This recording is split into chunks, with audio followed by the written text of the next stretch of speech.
এখন শুনবেন আজকের গুরুত্বপূর্ণ খবরের শিরোনাম। 6 জিম্বিকে ফেরত পেয়ে ফিলিস্তিনি বন্দীদের মুক্তি দিল না নেতানিয়াহু। রাশিয়ার বিরুদ্ধে যুদ্ধে ইউক্রেনকে দেয়া অর্থ ফেরত চান ট্রাম্প। যুদ্ধবিরতি চুক্তিকে ভণ্ডল ও গুরুত্বহীন করা নোংরা খেলা চলছে জানিয়েছেন হামাস। ফের ভারতীয় ও চীনা পণ্যে পাল্টা শুল্ক আরোপের হুমকি ট্রাম্পের। আল জাজিরার বিশ্লেষণ, ইসরায়েল স্পষ্টত যুদ্ধবিরতি চুক্তি লঙ্ঘন করেছে। ট্রাম্প আর ট্রুডোর কি কথা হলো? 6 জিম্বিকে ফেরত পেয়ে ফিলিস্তিনি বন্দীদের মুক্তি দিলেন না নেতানিয়াহু। ইসরায়েলের আরো 6 জন জিম্বিকে গতকাল শনিবার মুক্তি দিয়েছে ফিলিস্তিনির স্বাধীনতাকামী সংগঠন হামাস। বিনিময় এই দিনই 6 শতাধিক ফিলিস্তিনকে মুক্তি দেওয়ার কথা ছিল ইসরায়েলের। তবে দেশটির প্রধানমন্ত্রী বেনিয়ামিন নেতানিয়াহু বলেছেন, সর্বশেষ মুক্তি পাওয়া জিম্বিদের অপমানজনক অনুষ্ঠানের মাধ্যমে ইসরায়েলের হাতে তুলে দেওয়া হয়েছে, তাই আপাতত ফিলিস্তিনি বন্দীদের মুক্তি দেওয়া হবে না। গতকাল দিবাগত রাতে এক বিবৃতিতে নেতানিয়াহু বলেন, অপমানজনক অনুষ্ঠানের মাধ্যমে আমাদের জিম্মিদের অসম্মান করা এবং অপপ্রচারের জন্য জিম্মিদের নিন্দনীয়ভাবে ব্যবহার করা সহ হামাসের বারবার যুদ্ধবিরতি চুক্তি লঙ্ঘনের জেরে এই সিদ্ধান্ত নেওয়া হয়েছে যে পরবর্তী ধাপে অপমানজনক অনুষ্ঠান ছাড়া জিম্মিদের মুক্তি না দেওয়া পর্যন্ত গতকাল শনিবার যেসব সন্ত্রাসীদের ফিলিস্তিনি মুক্তি দেওয়ার পরিকল্পনা করা হয়েছিল তাদের ছাড়া হবে না। দীর্ঘ প্রায় 16 মাস রক্তাক্ত সংঘাতের পর গত 19 জানুয়ারি থেকে গাজায় যুদ্ধবিরতি শুরু হয়েছে।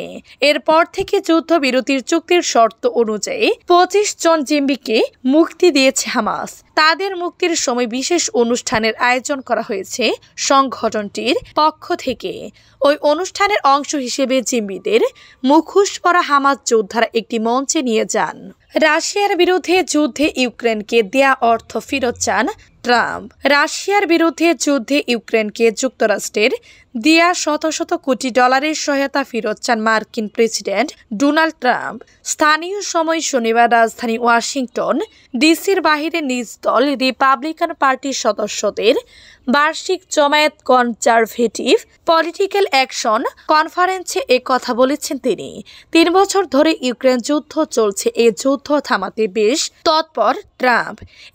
এরই মধ্যে রাশিয়ার সঙ্গে বৈঠক করেছেন তার প্রশাসনের কর্তা ব্যক্তিরা। রুশ প্রেসিডেন্ট ভ্লাদিমির পুতিনের সঙ্গে ফোন কলে কথা বলেছেন তিনি।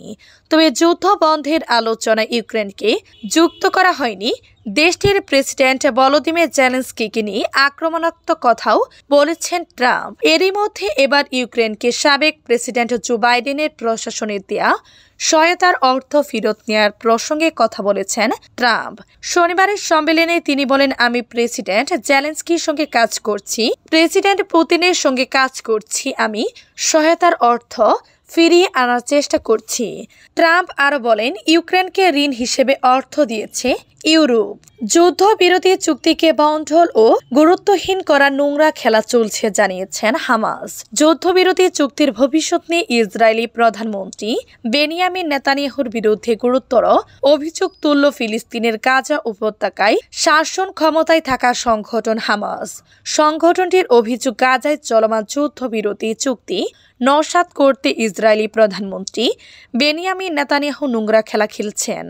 ইসরায়েলি সরকার চলমান যুদ্ধবিরতি চুক্তির দ্বিতীয় ধাপ নিয়ে আলোচনায় যুক্ত হচ্ছে না বলে অভিযোগ করেছে হামাস। গতকাল শনিবার কাতার ভিত্তিক সংবাদ মাধ্যম আল জাজিরাকে দেয়া এক সাক্ষাৎকারে হামাসের রাজনৈতিক শাখার জ্যেষ্ঠ সদস্য বাসেম নাইম এসব অভিযোগ করেন।